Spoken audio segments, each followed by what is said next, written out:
local time. Hi, everybody. Again, good afternoon, good evening, good morning. I don't know where you are in the world. Good afternoon. Sorry? Good afternoon. Good afternoon. Thank you.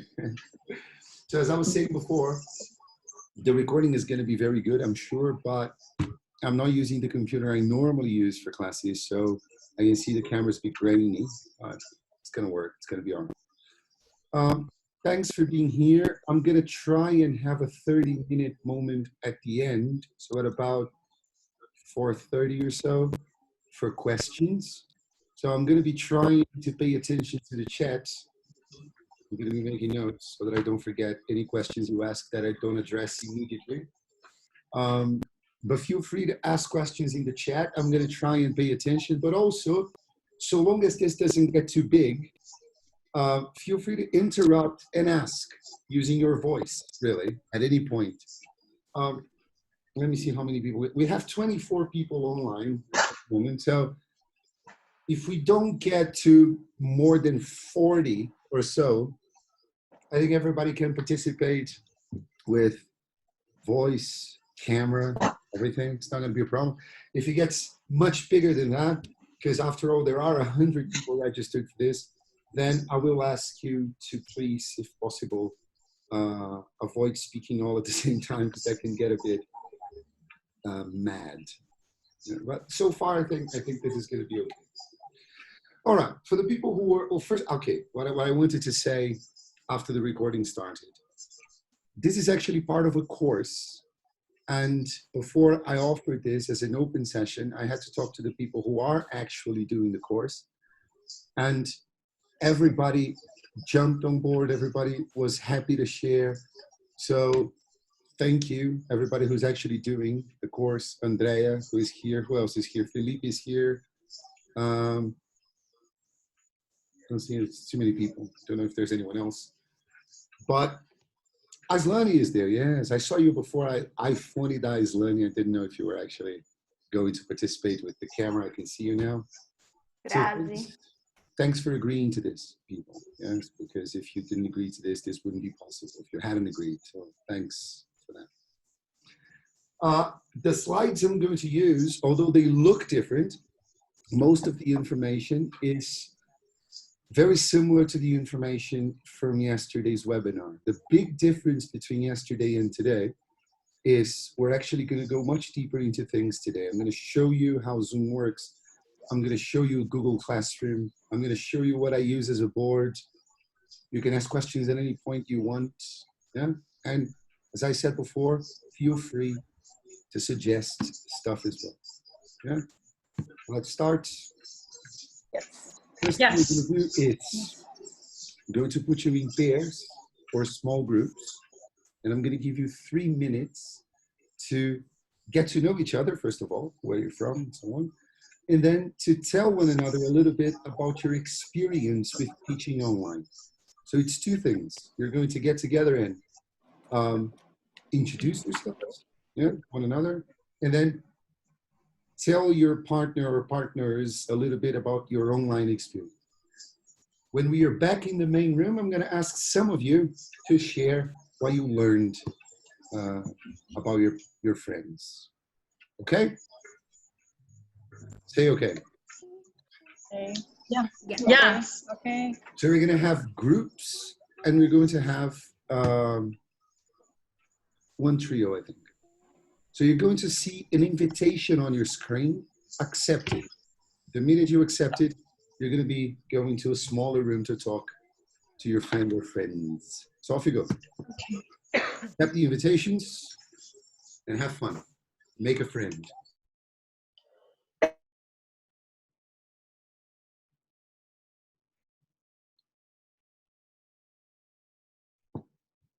All right, I see everybody going away. Okay.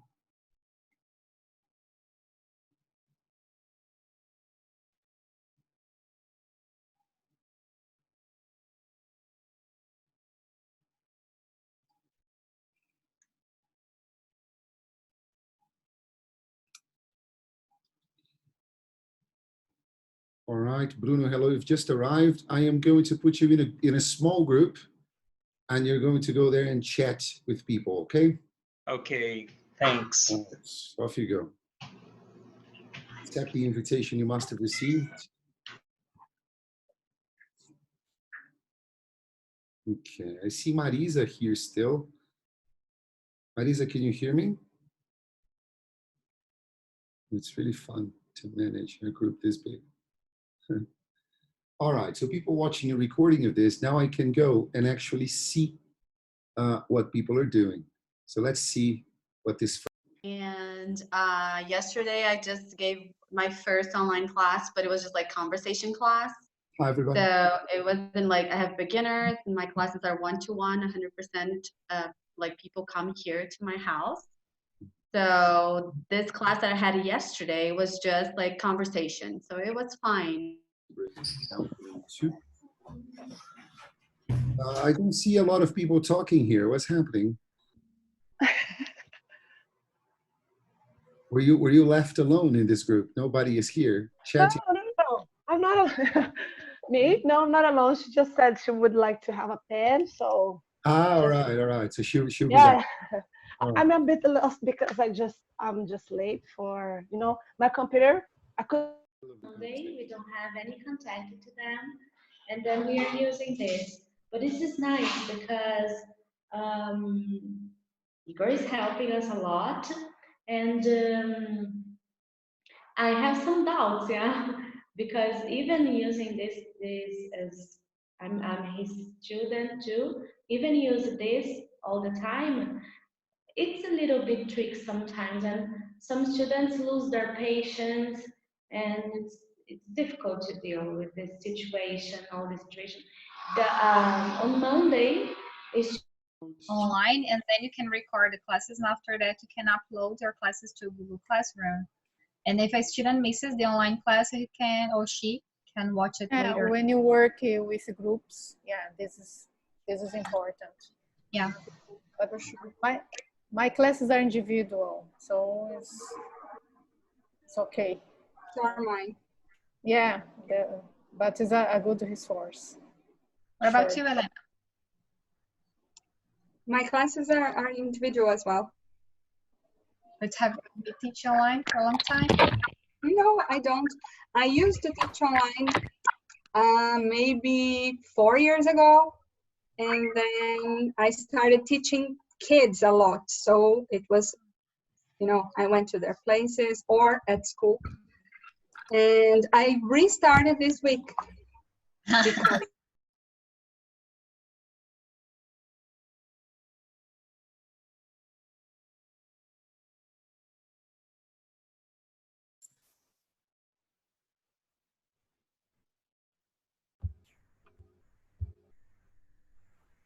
I think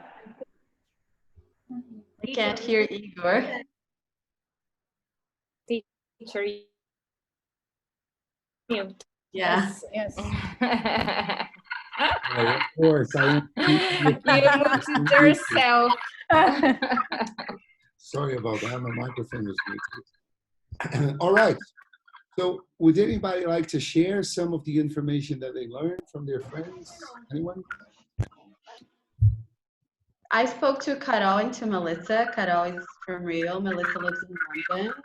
And Melissa already teaches a little bit online. If I'm not mistaken, Melissa, or maybe I didn't understand that. And Carol has done. But just one thing.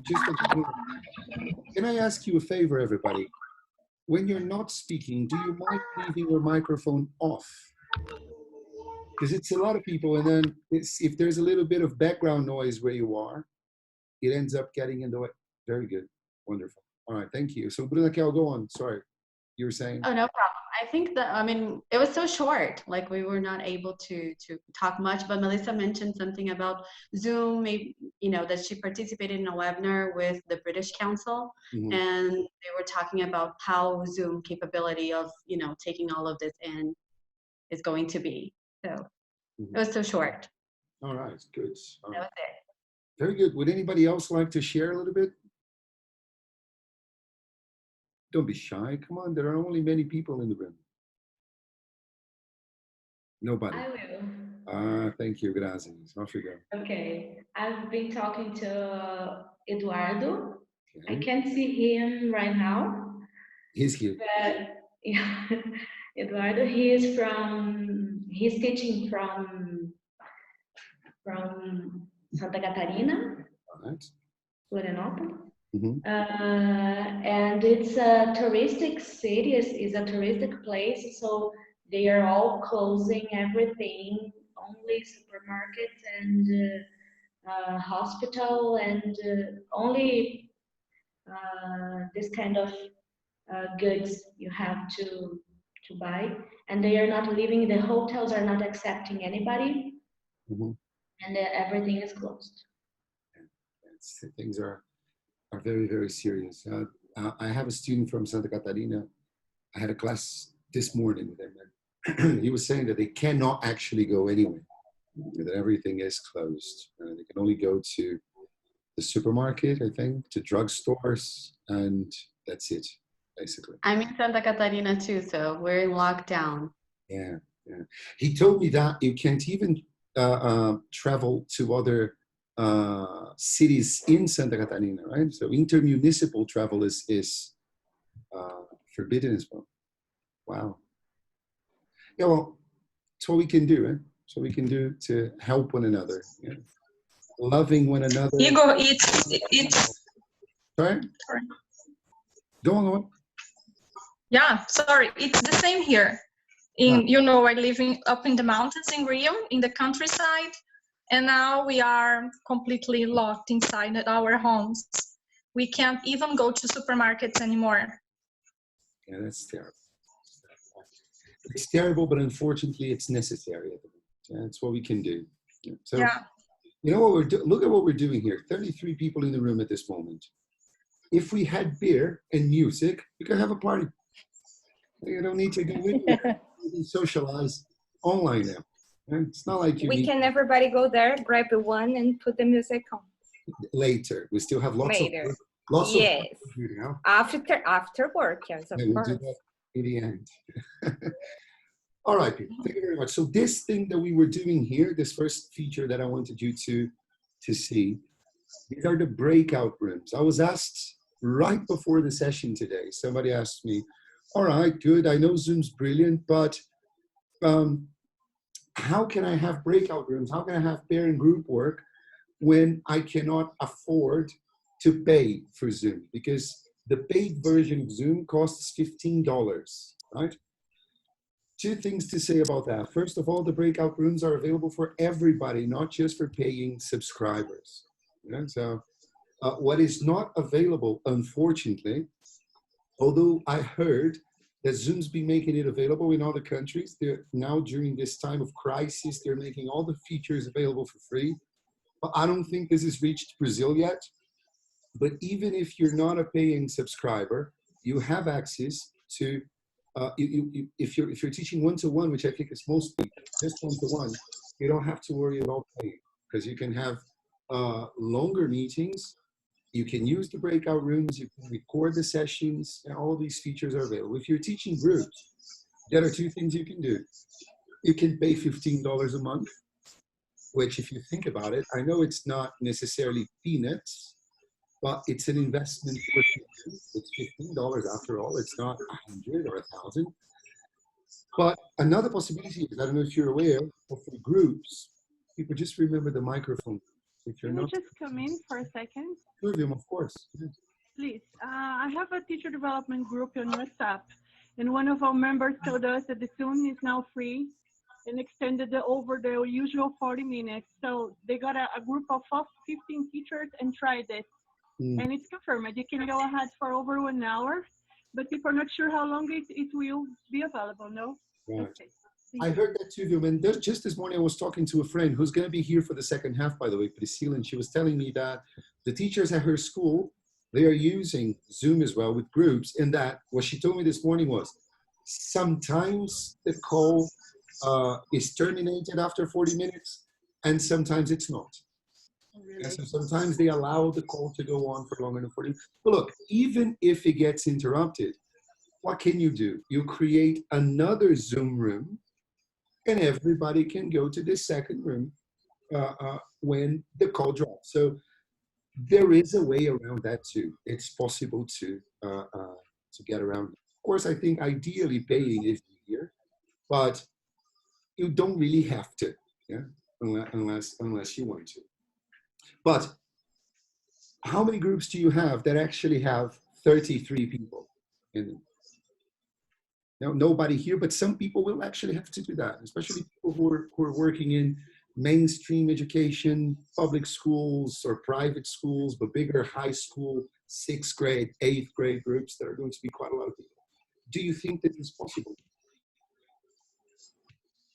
What do you think? Do you think I could teach English if this were a class? Do you think that this setting would allow me to teach you English, math, biology, whatever? Of course it would. Yeah. What happens in a lesson where you have this number of experiences, it ends up becoming a lesson that's a bit more lecture-like, isn't it? But provided we respect that, it's absolutely possible. So this is a phenomenal feature. I was discussing with my group this morning, some people were there, and also with a friend before.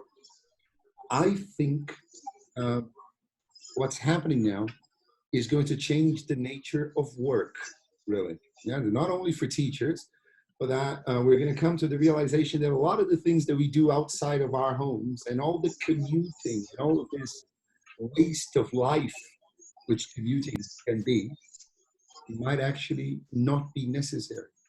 So maybe that's going to change things quite fundamentally, which is proof that every cloud has a silver lining, even a cloud as dark and as horrible as this one. Yeah. Even this one And might. the environmental appreciates that. So another silver lining, yes, I heard that, that we're basically, we're improving pollution, right, by staying home and not driving anymore. Yeah.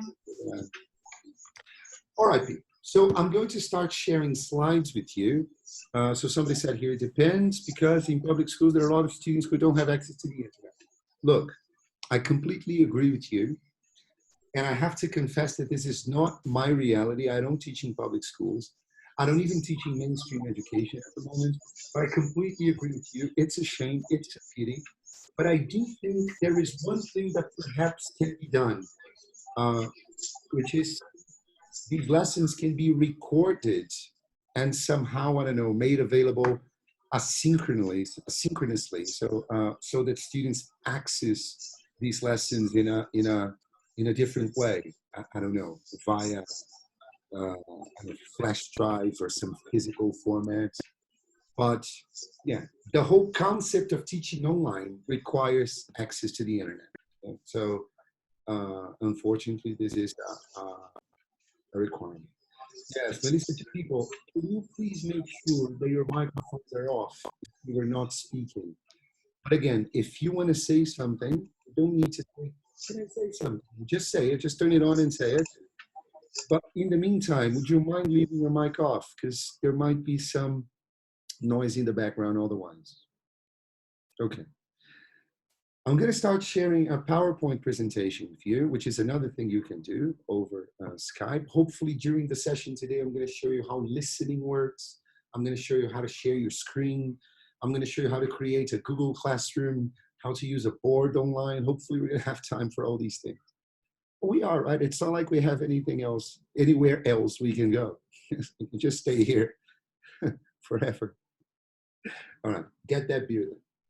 I'm going to start sharing. Hang on. Just 1 second. I'm not used to the small screen. So share.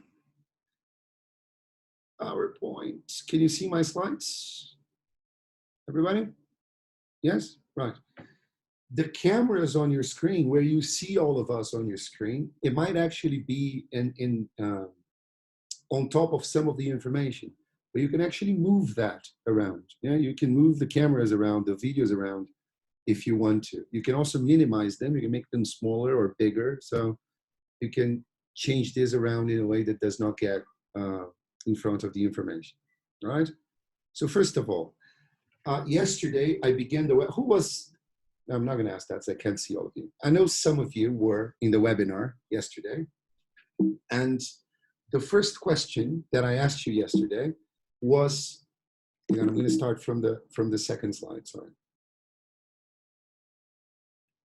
So the first question I asked you yesterday was, how's teaching online different from teaching face-to-face? I can't really see the chat all the time, so can you tell me what your opinion is about that?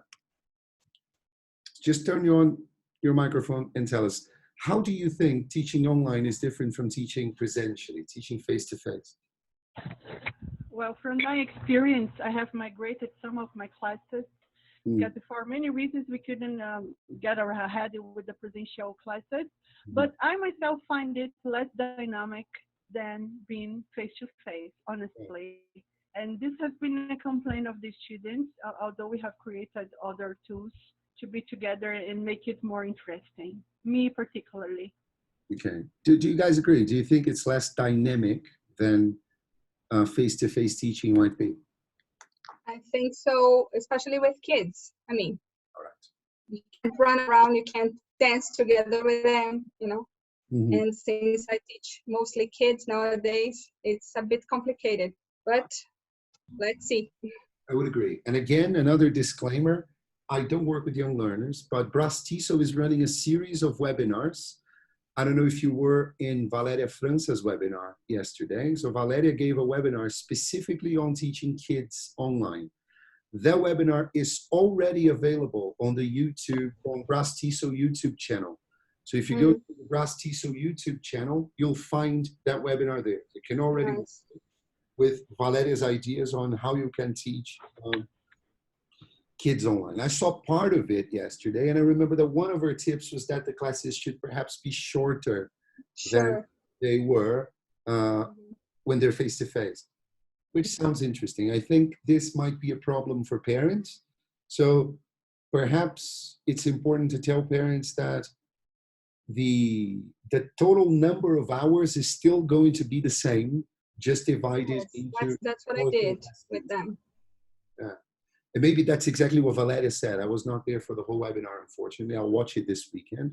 But make sure you keep on visiting the Brastiso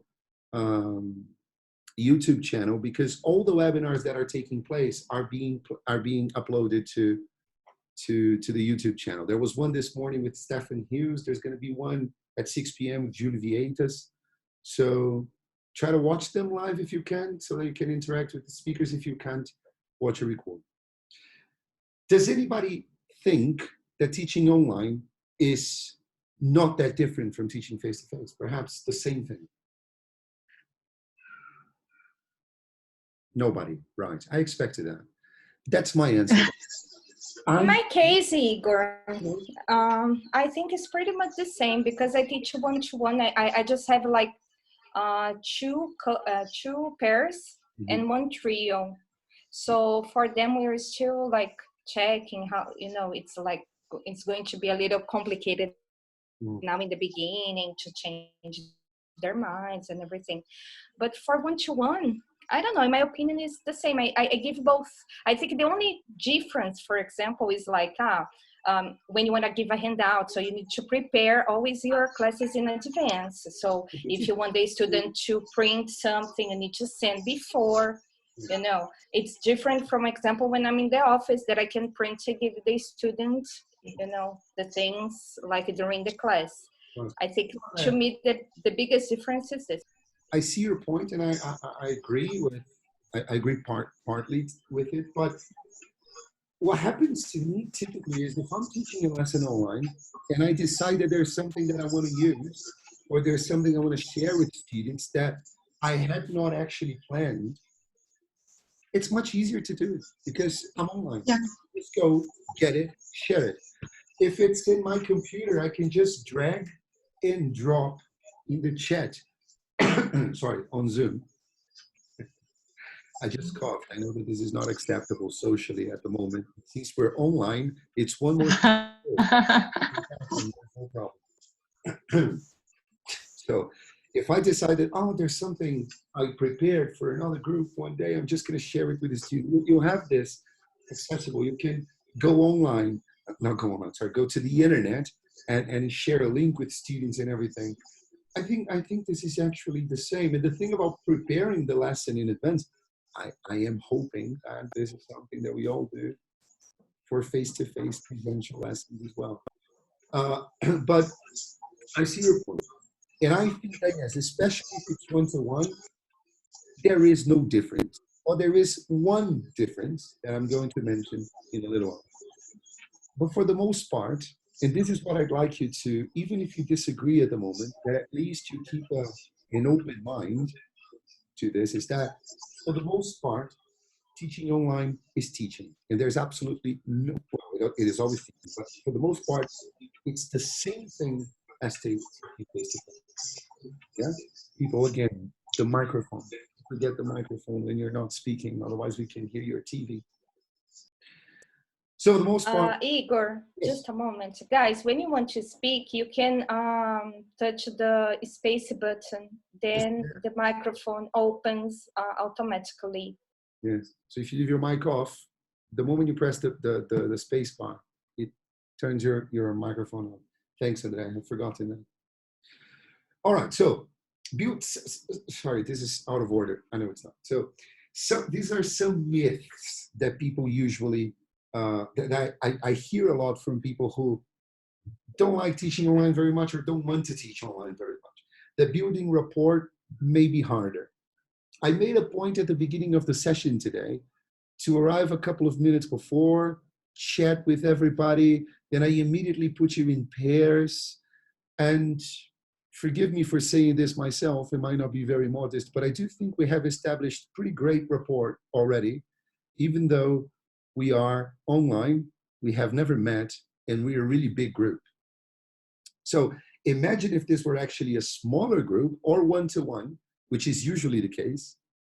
I think establishing rapport is really not a problem online. Now, of course, I'd rather be able to have a cup of coffee with the student and everything. And but when this is not possible, I don't think it necessarily needs to get in the way of rapport.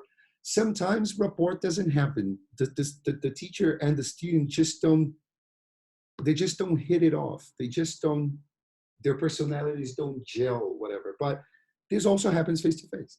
So I don't think this is exclusive to teaching online. So rapport online does not have to be different. Doing listening tasks can be tricky. When I began working online back in 2013, I agree with you. It was a problem because all I had at my disposal at the time, or at least all I knew how to use, was Skype. And Skype at the time, at least, did not have this feature of sharing audio. Until the last time I used Skype for Mac, it still didn't have that tool. I was told, however, that Skype for Windows does. That you can actually share your system audio.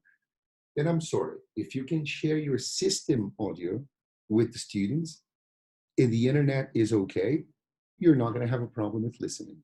But I'm going to show you that later.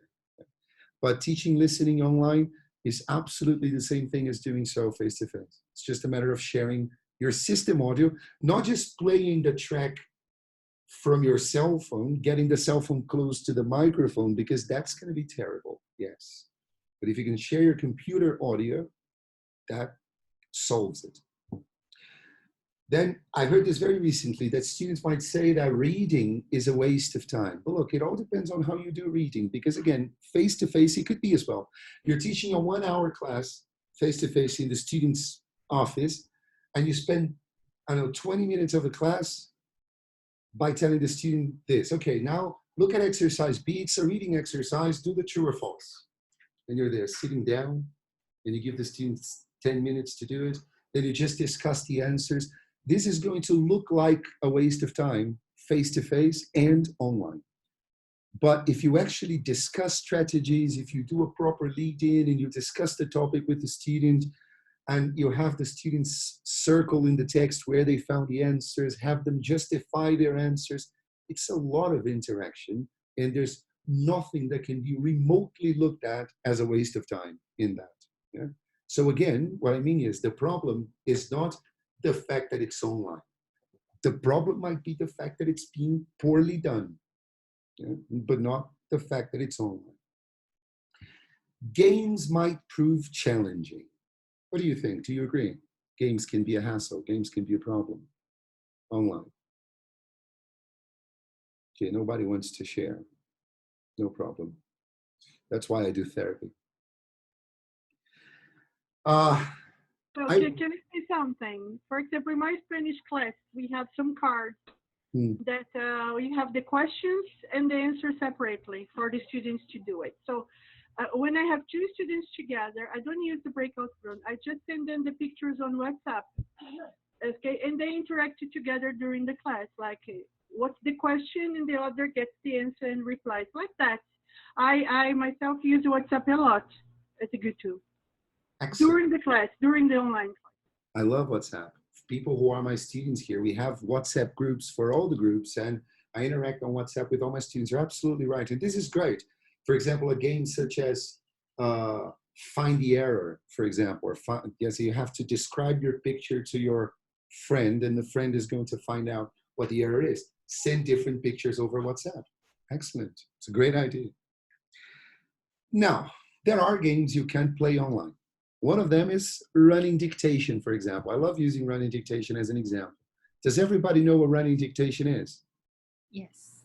If you don't, I'm going to tell you, because then a few months from today, when you can actually see the sun and go outside and see our students face to face, it's a very fun game. Imagine you're going to teach a used to class, a class on used to.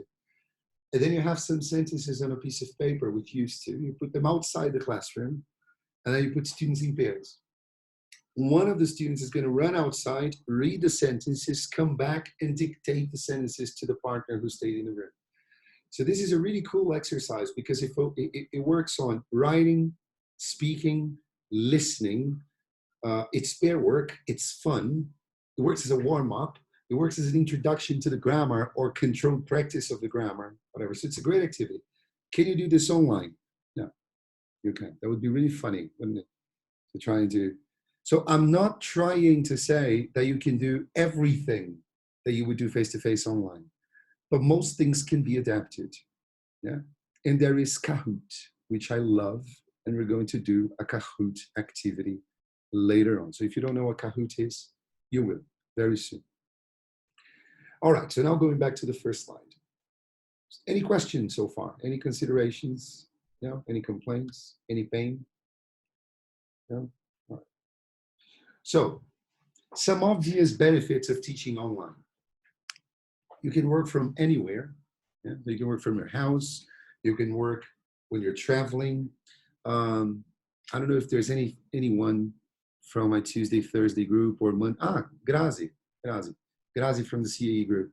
So I was traveling recently, and Grazi's group had a lesson while I was in a hotel room. The internet was not spectacular, but another great thing you can do is if you have 4G on your phone, and most people do, you can use your phone as a router to the computer, and then the internet can be excellent. So you can work from anywhere. That's brilliant. Your students can be anywhere, which is wonderful. Simara, can you tell us, please, where you are right now in the world? Simara left. That's very sad. All right, but anyways. Oh, God. I'm in Oman, Muscat is the capital, near Dubai. There you go. So you now it's 9:35 p.m. There you go. She's here with us. I have two students from Qatar. Yeah, so they're Brazilians, but they live in Qatar, in Doha. Those students can be literally anywhere with an internet connection, which is super fun. You get to know people from all over the country, especially, but the world too. Yeah. So I can see here people who are not in São Paulo. I mean, most people here, I would say, are not in São Paulo, are all spread out all over the country. And think from commercial point of view. Think as a teacherpreneur. I love that term. All of a sudden, your students don't have to live near your school. Your students don't have to live in your neighborhood. Your students can live absolutely anywhere in the country or in the world. Yeah, so that in the long run can be spectacular because You have a student in I know, Rio de Janeiro who really likes you, and they have a friend who lives in Manaus, and they say, look, my teacher is great, so you should give her a call. And it doesn't matter that you're 4,000 kilometers away. You can still work together. Yeah? So that can be amazing. There's no commuting. That's what did it for me, by the way. When I started working online, it was because of commuting. I was late for absolutely everything I did. Everything. I was late for the first class of the day, and then there was a domino effect for everything. Yeah? And then I had to cancel at least one class every day because I wasn't able. But this is, of course, São Paulo. São Paulo is mad, even more so today than it was in 2013 when I quit working like I did. And there's no commuting, which means that if you can plan your time, you can have quality of life, better quality of life. Yeah? I have a 4-year-old daughter whom I actually see. Yeah? So I can see her growing up because I'm at home 96% of the time. I am more at home than she is, actually, because she goes to school. Yeah. Not now at the moment. You know what I mean? You're free a minute before the class. You're free a minute after the class. Of course, you have to prepare. You have to be ready. But if you plan things right, you have much more free time. That can mean you have better work-life balance. And the cost is very low. Do you agree that the cost is very low? Agree. Perhaps I totally agree. Yeah. Might not be. I think you need to have, well, I think this is pretty factual. It's not opinion. You need to have reliable equipment. You need to have a good computer, a computer that's not going to crash during class, a computer whose camera is good, whose microphone is good, that has good access to the internet. You need to have good access to the internet. Yeah, that's very important. We're going to discuss megabits per second in a minute, but it needs to be reliable. What I'm going to suggest now, I don't have. So anyway, it's easier said than done. But maybe if you work exclusively online, as is my case, and I should have it, you should perhaps have 2 different accesses to the internet, yeah? 2 different services, so that when one fails, you have the other one. This used to be a problem where I live, but I think I got complacent a little bit because now my internet is pretty reliable. So it tends to work. Doesn't do it justice. It works. Only very rarely, very, very rarely do I have any problems with my internet. But it's important that your internet's not going to leave you hanging, leave you high and dry very often. Yeah? But it's an initial investment. Other than that, it costs nothing really to teach online. Costs no gas. And I think the biggest cost of all, which is time, yeah, the waste of life of commuting that you don't have teaching online. And your students don't either, which is great. They can do their classes from home as well. They can do their classes from the office so that when they leave the office, they can go home. They don't have to go to school. Now, this is not a tirade in schools. I love schools, adore schools. And what I miss the most from teaching face-to-face, honestly, is teachers' rooms. Yeah? So I really miss having friends to laugh with, to have coffee with, I was going to say to discuss lessons with, but this we still do online. There's Brelt, there's Brastiso, and there are conferences every now and then for you to hug people. Yeah? But I do miss that. I do miss the human thing of having, of being a member of a teacher's room. But honestly, for as long as I can choose, I would never choose working face-to-face exclusively anymore. Never. I just wouldn't be able to do it. And again, you can do everything online, or at least everything that matters. You can do the same things that you can do face-to-face, as I do hope to show you today. Questions? No questions. All right. Not yet. So I said one thing yesterday. I'm going to repeat it today. I think many people were Higor? not. Yes? I would like to make an observation. Here, I teach, I think now 60% of my students are face-to-face, and then the rest is online. And I don't know, this week I'm teaching 100%. I'm pregnant and I'm total isolation now. And I don't know what happened, but I'm less tired.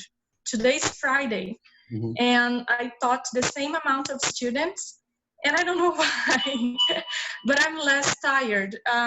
Maybe, I don't know if you guys agree with me, but when you are face-to-face, you have that whole human interaction thing. Like you make coffee, you serve coffee, you have some small talk.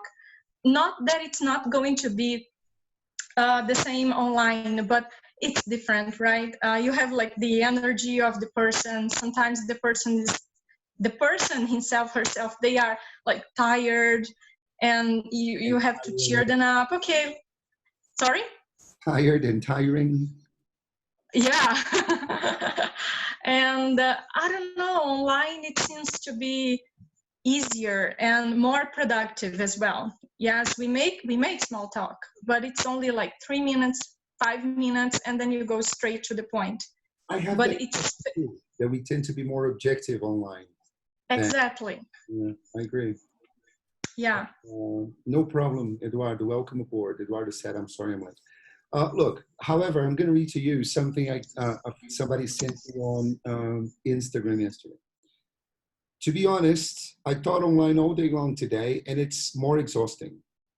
Is it on the grounds of looking at the screen all the time?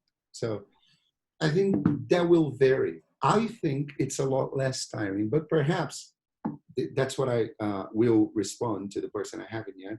Shame on me. But my Fridays are hard. But anyway, what I'm going to respond is, I think it's the stress of the stress of doing something that's brand new. I mean, that's why the person is exhausted, because there's the fear. Is this going to work? Is this going to be okay? Is this going to suck? Is this going to go down the drain? Maybe this is what made the person so tired. Because I agree with you, Melanie. That tends to be my experience. I think it's a lot less tiring. I don't have to get in the car. Of course, you live in a much smaller city, but for me, imagine if I have to go meet a student, it doesn't matter that it's 3-4 kilometers from here. It could take 40 minutes to get there because of traffic. So this tires your soul, your spirit, your hair, your neck. Yeah? So I think not having to commute, again, as I said before, it's what did it for me. It's why I chose to do this. So I didn't have to. For me, this week has been quite good in terms of knowledge, because I feel like I have been learning a lot more this week and acquiring new skills. But I also agree, in a way, it's less tiring than going to school and commuting and doing all those things. It's a matter of getting used to it. It is. And look, perhaps if all I had was the Skype I had in 2013, again, I'm not here to say I don't like Skype or that Skype sucks, because it doesn't. Skype's amazing and has been around forever. But perhaps if all I had available was the Skype I had back in 2013, maybe I would have given this up, to be honest. Yeah. But with Zoom, I'm going to talk about Hangouts as well, but I can only really talk about what I use. And with Zoom, honestly, I think Zoom leaves nothing to be desired. I think Zoom is an excellent tool for online classes. Yeah. All right. So first thing to understand, and I think teachers have difficulty sometimes understanding this before they start teaching online, is that teaching online is not a method. Teaching online is just a means. This is our classroom. Everything else is going to be what happens in the classroom. So you're going to teach, so some examples, teaching grammar. You're still going to have to make these decisions. Is it going to be inductive, deductive? Am I going to use a text? Am I going to do guided discovery? Is it going to be PPP? Is it going to be TBL? Is it going to be TTT? Whatever it is, the same decisions that you need to make when you're preparing a lesson you'll teach in a classroom, you'll have to make when you're preparing a lesson that you're going to teach online. It's the same thing. Teaching listening is the same thing. Teaching grammar is the same thing. Teaching vocabulary is the same thing. Nothing changes in that regard. Okay? So It's a listening class. You're going to have to prepare students for it, activate schemata, pre-teach vocabulary if you pre-teach vocabulary. I don't. Set tasks. Make sure students understand instructions. Help them with strategy. It's the same thing. It's the same thing. So this is not a method. I don't know, now I teach online. I don't do these things anymore. Yes, you do. Yes, you should. Yeah. So it's the same thing. ESA, are you familiar with ESA? So PPP, ESA. ESA is Jeremy Harmer's alternative to PPP. Yeah. Engage, study, activate. What's TBL? Task-based learning. Yeah, task-based learning. So all the things that you need to know, all the things that you need to study to be a successful school teacher, you need to know to be a successful online teacher. It's the same thing. So it's not a method. And then it's a matter, of course, of choosing your tool. As I said, my tool of choice, as you can see, oops, is Zoom. Yeah, so that's the one I love. It costs me $15 a month. It's true. And at the current rate, $15 is about 5 million reais. Almost. No, it isn't. But honestly, it's closing in on 100 reais, isn't it? A month. It's nearly there at the current rate of 5 something. Wow. Reais per dollar. Jesus, 5 something. Still worth it. Still worth it. Do you know how many times I think I've been using Zoom exclusively for about 5 years, 6 years. I'm very bad with time, but anyway, for a while. Ask me how many times I've had problems with Zoom. How many times Zoom crashed. How many times Zoom was unreliable or, I don't know, inconsistent. Never. Never. The problems I have had teaching online, and there have been quite a few, they were because of electricity, because of the internet, yeah, or because just like any human being, I was sick or the student was sick. There has never been a problem with Zoom. Never had a problem with it. Right? So I think when your whole professional life depends on it, on all your work depends on it, that the tool you use has to be pretty reliable. But there is Skype. Who uses Skype? Who wants to, I was going to say defend Skype. I'm not attacking it, but who uses Skype for class here? Anyone? No one uses Skype? No? All right. Well, good. I use Skype. I use. And it's okay. No, it's okay. Of course it's okay. Of course it's okay. Now, is it possible on Zoom, on Skype, to do what we did at the beginning of the session? To do breakout rooms and have students working pairs? Is it? I have no idea. I have no. I cannot categorically state that it is impossible, but I really don't think it's possible. I really don't think they have that feature. If they do, something new. Right? And I think that if you're going to teach group, you need that. You need that. A language class cannot be teacher-fronted all the time. You need pair work. You need group work. Unless it's one-to-one, of course. Then the pair, you're the pair. But can you hear me? Is this working okay? Do you guys hear me all right? It's breaking now it's okay, but it broke. Frozen, but okay. I got a message on now. Yeah, I got a message on the screen saying that my connection wasn't stable. But I think it's back. The Zoom wasn't, connection wasn't. Let me see the chat here. There are some.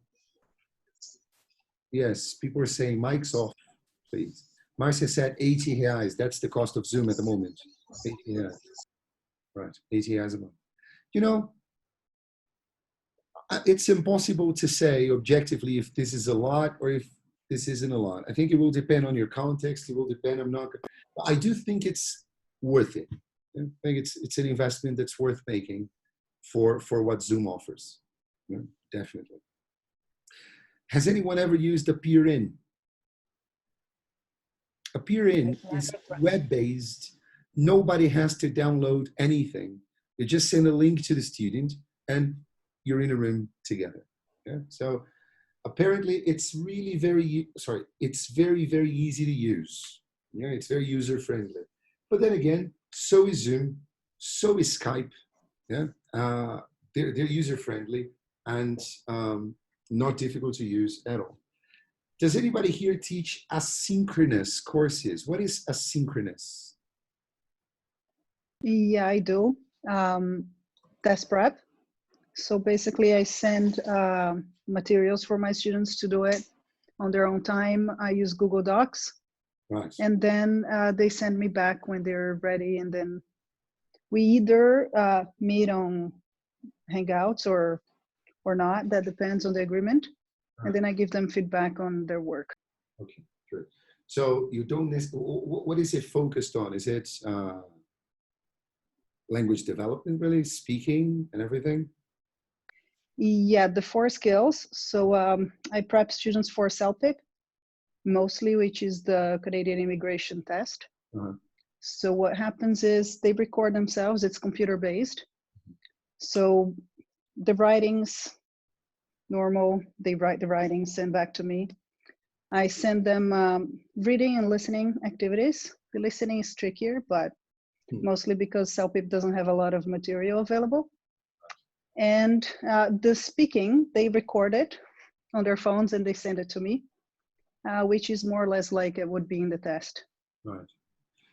And I think, again, WhatsApp, it's amazing how with a group on WhatsApp with your students, you can maximize a little bit. You can give them a little bit more speaking practice. Yeah? So via the WhatsApp group, people can actually chat a little bit, speak, send voice messages. If there's anything you want to correct, you can send an individual correction, just to the student, not to put them on the spot. But yeah, so interesting.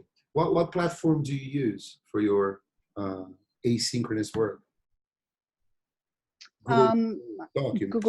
Google Drive, Google Docs, and that happens. My students, they work for Google, so we use Google for face-to-face. Right. Do you use Google Classroom? I didn't, but I attended Tamira's workshop on Sunday, webinar, and yeah. The Google Classroom is incredible. I am a novice. It's the first semester I've actually started using Google Classroom for all my groups. But so there are some things I'm still learning on the fly, but it's incredibly useful. It's incredibly useful to organize course content. Yeah, I'll show you in a bit. All right, these are 2 platforms. One I used with IQ.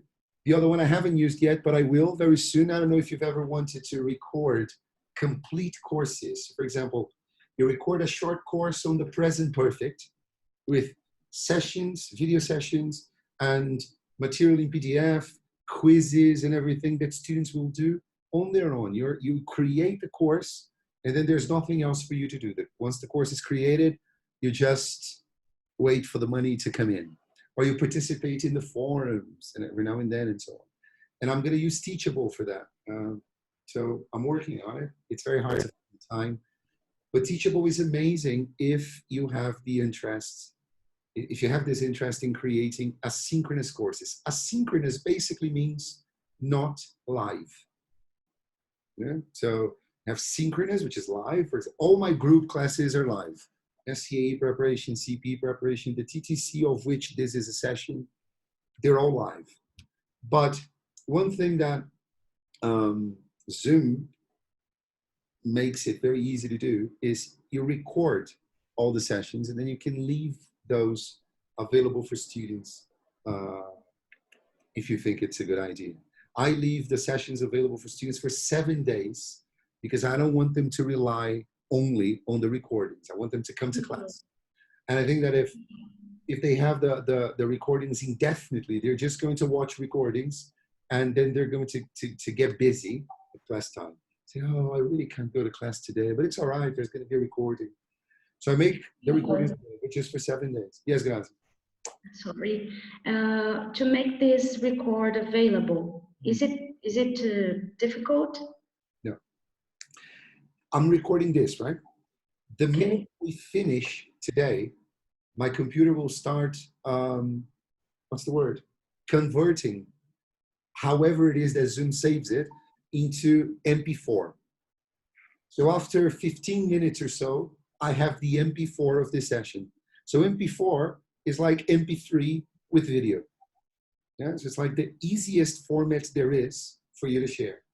Yeah. Compatible with every media player there is. So the ones for Windows, the ones for Linux, I don't know, I'm guessing that, I've never used Linux, but the ones for Mac, it's compatible with everything.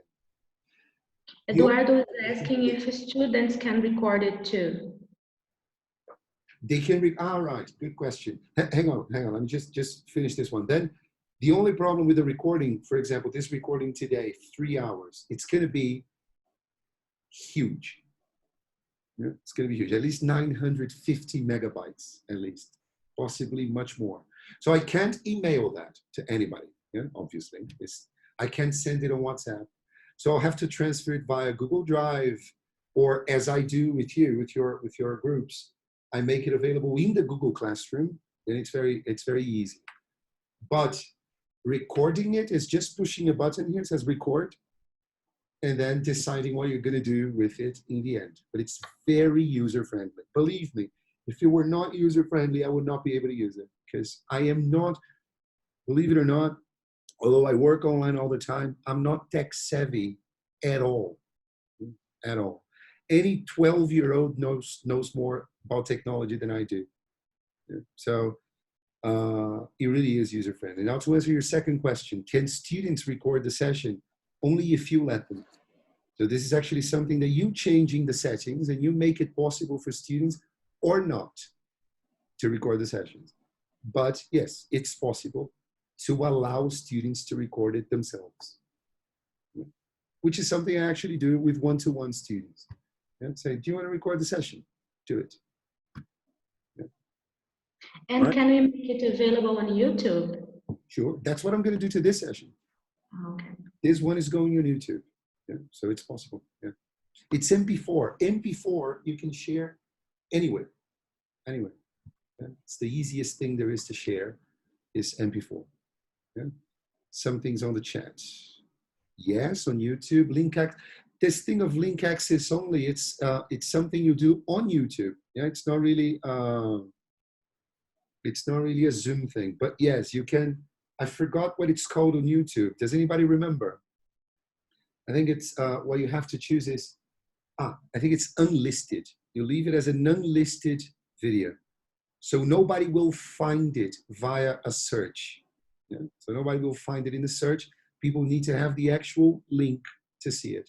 So if you want to hide it somehow or only make it available for your students, you can. Although the student can share that link with whomever they want. Yeah. Other questions? Can students record? Yes. Means they're not live? Yes. It's amazing sharing. Marcia, what didn't you like? You wrote here, I didn't like it. What didn't you like? I lost the thread. I don't know what you were talking about.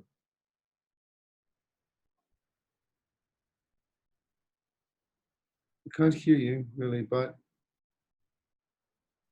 if you want to type. But was it Zoom? The other tool, right. I don't know specifically which one you're talking about. The appear in, yeah. I only used it a couple of times and never for class, just for meetings. I have to say that for meetings, they were, okay, they were not. It was, appear in was fine for meetings, but now with Brass TSO and with everyone I have meetings with, we use Zoom for everything across the board. And so, but appear in is free, yeah, which I think is something to take into consideration, as is Skype. All right, so minimum requirements then. I always say this to my students, it's in all my course information. Don't use your tablet. Don't use your phone for class. use a computer. Why? Because we're always going to be doing we're not just going to be on Zoom. I'm going to show you later what I use as a board, which is a Google Doc. So the students are at the very least going to be transitioning all the time from Zoom to Google Doc, back to Zoom, back to Google Doc.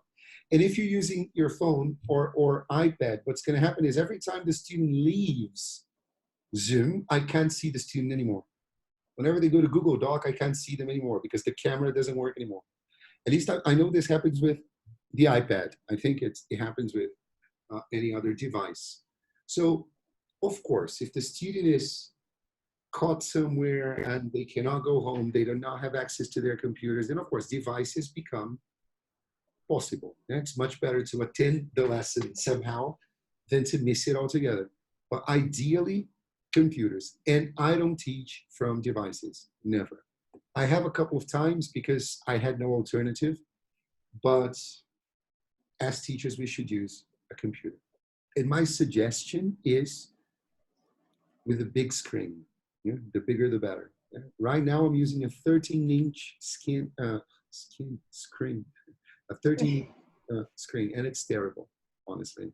It's really not good. I don't like working from the laptop, but anyway. Then, 30 megabits per second, I think, is ideal.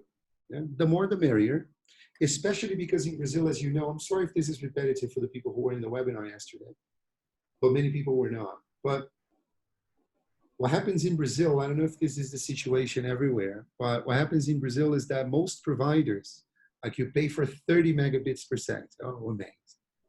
But it's 30 megabits for downloads. Your upload speed's not going to be 30 megabits per second. Sometimes it's 10%, 3 megabits per second. And then that can get in the way of the quality of the call. Yeah? So the quality of what you're sending to the students. So the more the merrier, but I would say 30 megabits per second at least. But 10 will do, 10 will work, perhaps even less. Yeah? But if possible, yeah, I would suggest 50, 120.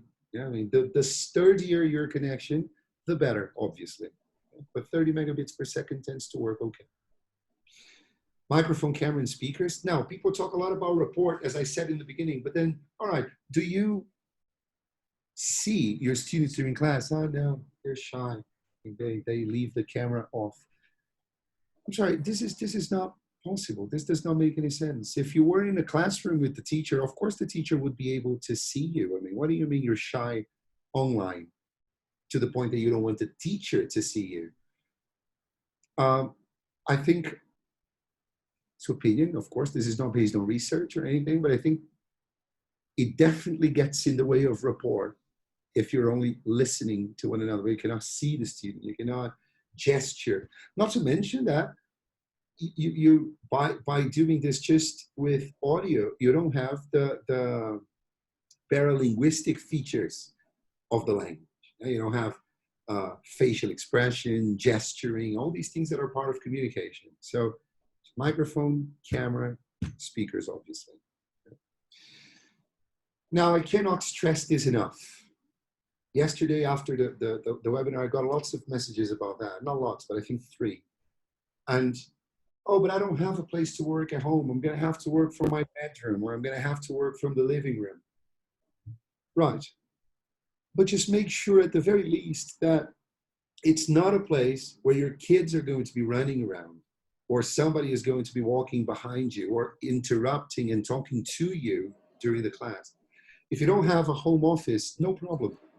Your bedroom, whatever. Although it's terrible to teach from the bed, I mean, when you don't have a place to really sit properly and put the computer in a comfortable position. But it has to be somewhere where there are not people walking around, there are not people speaking to you. I think this is very important, and preferably professional looking. Yeah? Certificates, books. Yeah? These are all, none of these are real. I just printed these off the internet, really. They're not real certificates. It's just really decoration. I'm kidding. Yes, see, nobody's laughing. Apparently I'm not as funny as I think I am, but they are real. The books too, by the way. All right. Okay, So now I'm going to stop sharing my screen for a minute. Everybody, let's take a picture. Oh, let's take a picture for posterity. Turn your cameras on so that we can take a picture. Great. So smile beautifully.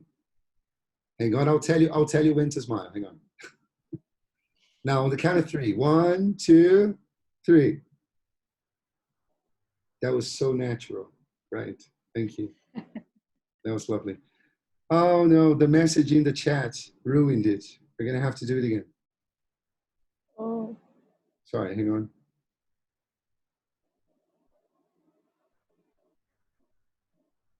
I don't know what's happening. Can you guys hear me? Uh-oh. I think it was the internet. Hello. Ah, can you hear me now? Yes. Sorry, people. I'm bad. Okay, again. Let's take the picture once again. Just 1 second. All right. So smile happily. 1, 2, 3. That one's perfect. Now, I'm going to show you what I use as a board. Okay? So let me just get rid of the slides. At the end of the course, the Yes. 3 hours, can I tell a secret about to improve your appearance? On In video, for online video teaching? option. Yes, you can improve your appearance in video. They have this option now. What is it? So, Tell us. yeah, setting, go to the video there, No. the camera, and you have the settings. Yes. There, you see? Enter, retocar minha aparência. If your Zoom is in English, it's touch up my appearance. Yes, makeup effect. Oh my God. Yeah. So if you didn't sleep well, something like that, oh, you are, teacher, what happened? Nothing. That's wonderful. I already clicked on it. I'm going to leave it clicked forever. I learned this in a cute magazine in English. If you're using Zoom for everything, improve your appearance. Okay. I'll use that one for sure. Especially for early morning classes. Yes. All right, people. Okay. Let's go to the Thank you very much. most important. That was very important. Oh. Bruna, I couldn't find it. Bruna, you go to where you would stop your video if you wanted to kill your camera. There is well, it's not really drop down because it goes up, but there is a menu there. You choose video settings. It probably is. I think it is. Yeah. And then if you enter the video settings, you will see it there. You can touch up your appearance. Of course, you don't mean by that, Simara, that we need it, right? No, I need. You are seeing my makeup effect. If you see the real one, you'd say, oh my God, you need that. All right, people. So let me show you then what I use as a board. Hang on. Share. All right. Can you see my Google Chrome? So this is my Google Drive. Yeah, my Google Drive. So I come here. So I'm logged in on Google Drive. And then you have all my documents here. So this is what I use as a board. 2020 classes.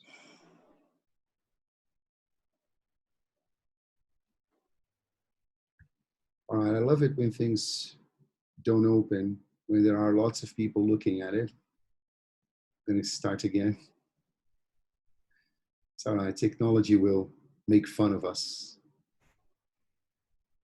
Aha, there we go. So my students, groups, everything. Let's see CPE, for example. Planning, blah, blah, blah. CPE Tuesdays and Thursdays. Here's my board. This is what I use as a board. So you see, it's a Google Doc. It's a Google Doc. I'm going to show you how to create a Google Doc later on. You have here the number of the class, the things that we discussed in terms of vocabulary, the homework. Yeah?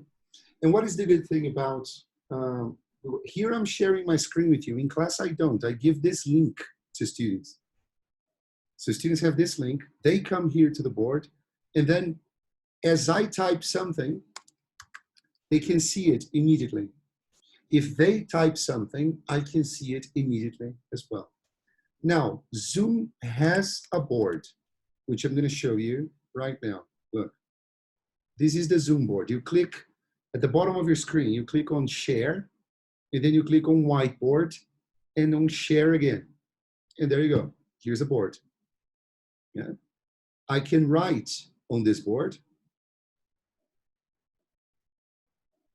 But as you can see, the handwriting is not going to be anything to write home about. Yeah. But you can also type, yeah, which is much better. Yeah. I can also, if I want, I can allow you to write here. Yeah. So I can give you permission to write on this board. Yeah. But then students will make notes and everything. For this reason here, because I actually like writing, I don't use this board. Never do. But students can save it. You can save it and then send it to the students so that they have a copy of the board. All this is possible. But I don't really use this board. I prefer to use Google Doc for many reasons. One of the reasons why I like it so much, I already told you, it's the fact that as I write, students can see. As they write, I can see it as well. And also that students, via this link, they're always going to have a record of everything that was discussed in class, all of it. Everything that was homework, everything that we discussed in every class, they can print this if they want to. Yeah. So I think it's very useful and it really comes in handy. So for all my groups, I have a Google Doc board. Yeah. Another reason why I like this very much is it's never happened to me, but even if a student came here and deleted the whole thing, just out of spite, I could still recover it because the history is saved. So even if the student comes here and decides that they're going to kill the whole thing, I can still have it back because it's saved in the history. Yeah. I don't know why I stopped sharing because I want to, hang on, there's a question in the chat. Long videos on my YouTube channel. I really don't know. Can anybody help? Because your YouTube channel doesn't allow you to upload long videos? Exactly. I've been having some trouble uploading it. Right. If at the end of the session, send me your email address, and I promise I will find out and I will let you know. Yeah, I'll find out how we can do that and I'll let you know. All right.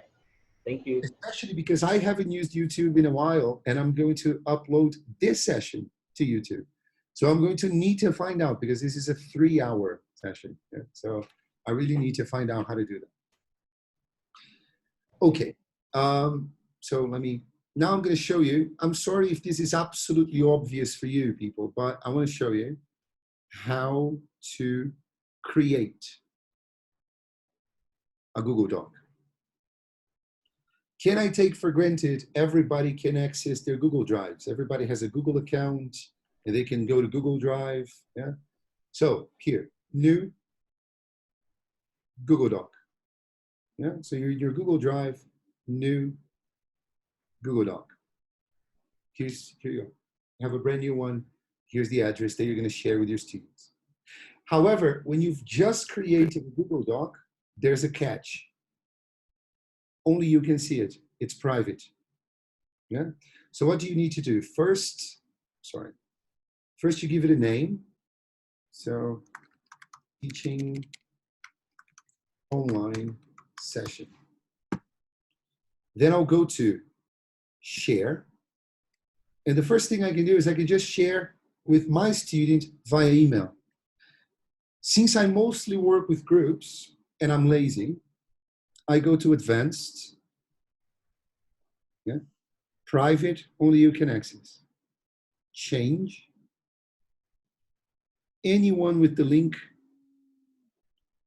can edit. Again, share. I'm not going to type in everybody's email addresses here. Too lazy for that. So advanced, change.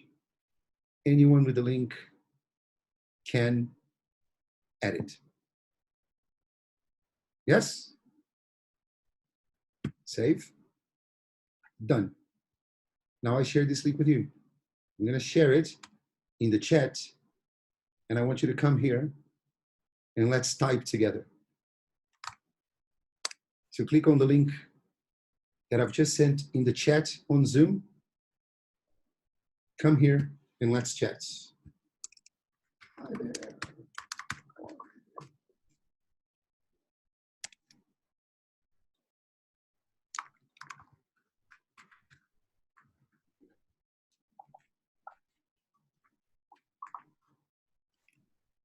See? So this is what happens in class. If I ask you, okay, Eduardo, can you please write your answer to question C here on the board? Or can you write the example you wrote with the new word here on the board for us to see? Or just paste it here for us to see? It's very easy. The minute Eduardo does that, everybody who is looking at this Google Doc can see it. You know? So that's why I like this as a board. Another reason why I like this. Look here at the top. Class 1, March 20th, 2020. We have all the notes. Next class, class 2, March 25th, 2020. This works as a record, but it also works as a register of classes had. So if you have a package with your students of 30 classes, they know that today's lesson 6, lesson 7, lesson 13, lesson 22. So everyone can see how many lessons you've had. And it's recorded there. And remember, the student, this has never happened to me. I don't think people would be that awful. But even if the student wants to come here and tweak things a little bit, I have the history that is saved. Yes? So this is the board. What do you think? Easy to use. See, created it, share the link with you. Yes, it's great. And this is a permanent link. So, Right. oh, I forgot what the homework is. You don't need to ask the teacher. Just go to the board. It's there. Just go to the homework section on the board. It's going to be there. Mm-hmm. Yeah. Yes? All right. Fantastic.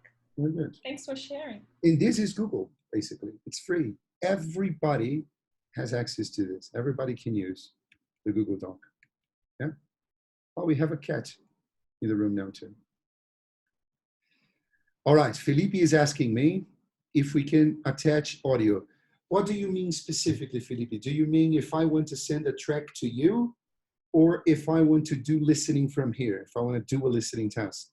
What exactly do you mean? For example, if we have a listening activity and I can send it beforehand. So we're all CPE students now, and now it's time for a listening class. Yes? So I'm going to do it in 2 different ways. First, I'm just going to play it from the computer for you to see the difference. Yeah? I just open it here because I was only going to do that in the second half. I have everything in Google Drive, all the files I use, all the audio tracks I use, because then I don't have to have a CD or anything. It's all there in Google Drive. I can, if I just travel with my laptop, it's enough because all I need for classes is in the cloud. Okay, so imagine this is a listening exercise. I have explained to you what you have to do. Here we go. Objective Proficiency, 2nd edition by Annette Capel and Wendy Sharps, 2013. Unit 3, 3.1, Exercise 3, 1. How good is this? Excellent. Is it? It's fantastic. Great quality. I haven't even shared the audio yet. I'm just playing it from my computer. But now, listen to this. Share. Now, unfortunately, I've tried before. I cannot show you what I'm doing on Zoom. I cannot share that with you. Unfortunately, Zoom doesn't make that possible for me to share what I'm doing on Zoom. But let's all do it for you to see how it works. At the bottom of the screen of the Zoom window, there is a share button, a green one. Click on it. And then you'll see there basic features, advanced features, and files.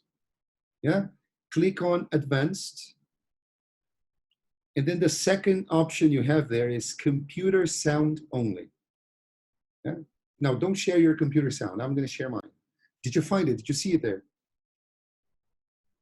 Did you? Did it work for you? Could you repeat it, please? Yeah. You click on, again, the bottom of the Zoom window, you click on share.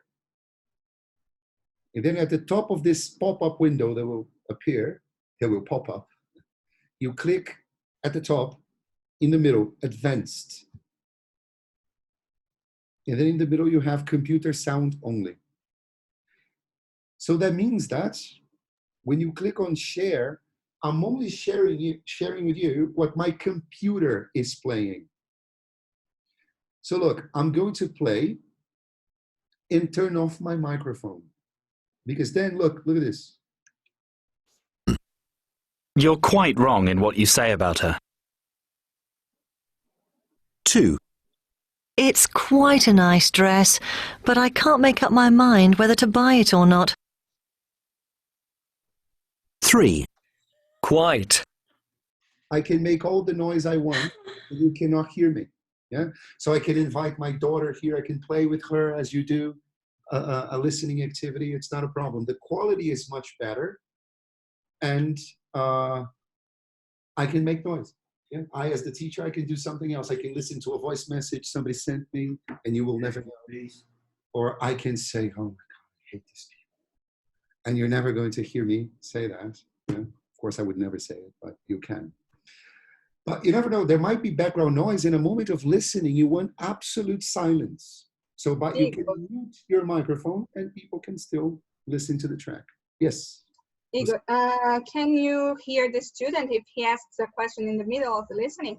It's the same thing. What I tell students is turn off your microphone so that there's no echo, so that we are not bothered by your noise. But if the student wants to, yes, the student can just go there and turn their microphones on. So if you're playing the recording and for some reason they want us to start again, it's okay. They can just tell you. 4. She's quite happy in her new house, but she does still miss her friends. Does he say something? 5. Okay. This cake is quite delicious. So Can you start again, please? Exactly. Yeah, exactly. They can do that. Yes. Okay. I always ask them to turn off the microphone because sometimes since they're listening to the track, obviously through their speakers, if they're not using earphones or headphones, there can be an echo that will bother everyone. Yeah, or maybe there's noise on their end and that's going to get in the way for everyone. But yeah, students can always turn their microphone on. Marcia asked something. If you want to record your screen, you can do it previously, perhaps by using Command Shift. I don't understand the question. If you want to record your screen, you can do it previously, perhaps by using Command. What do you mean, Melissa? Hi. Yeah, you said you didn't, you couldn't share your screen when you were using Zoom. Oh, you can. So what you could do, what you're doing, you could just, as you do those, you know, open the share, how you shared the audio file, how you record. You can maybe do that by yourself before, and you can record your screen now using the Command yeah, now I see Shift 5. That would have been great. It's such a great idea. Yes, I'm definitely going to do that next time. Thank you. You see, I said it to you. I'm not tech savvy at all. I couldn't think of that. But that would have solved it. That was so. Thank you. Neither am I, but you know, we've been learning these times. Because that's another thing Zoom allows you to do. Imagine you want to send a quick message to your students on video. Of course, you can do it with your phone, I'm aware. But if it's longer and you want to share your screen in the process, so you can basically come to Zoom, you do it, you record it as you do it, you share your screen, you do everything you want to do, and then share the MP4 with them. Yeah, so you can do that even if the students are not in the room. So I definitely could have done that. Good idea. All right. They can use the chat. So Here, I have a question. Sorry. Go on. I have a question very quick. Whenever we open the screen on the share, on the bottom left, there is a share sound. So is that different from the advanced, or is it the same thing? No, okay, let me show you what happens there. The problem is that, can you do that again, people? Can you click on share? I'm going to show you what Bruna Cow is talking about. Click on share.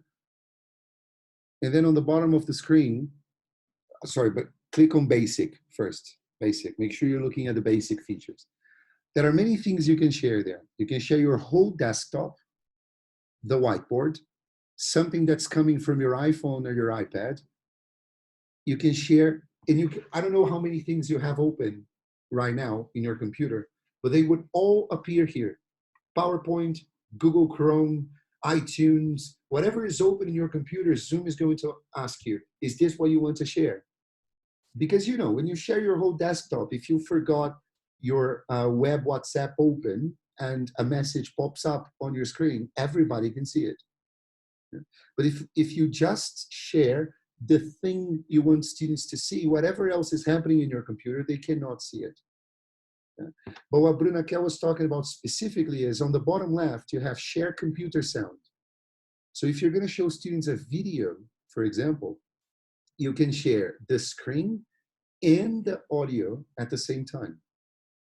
The advanced feature where you choose computer sound only is for listening. Yeah?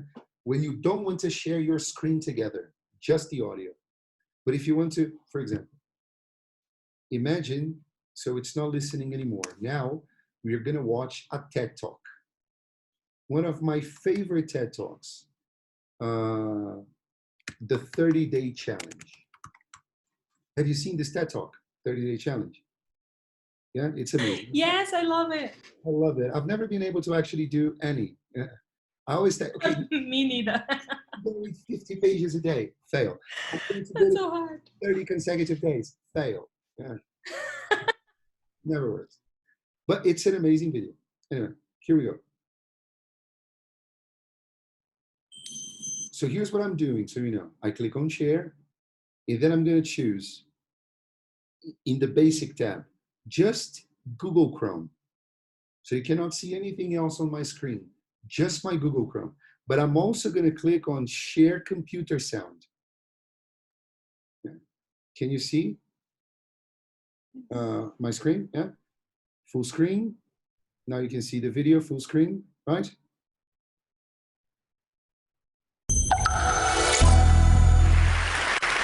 A few years ago, I felt like I was stuck in a rut.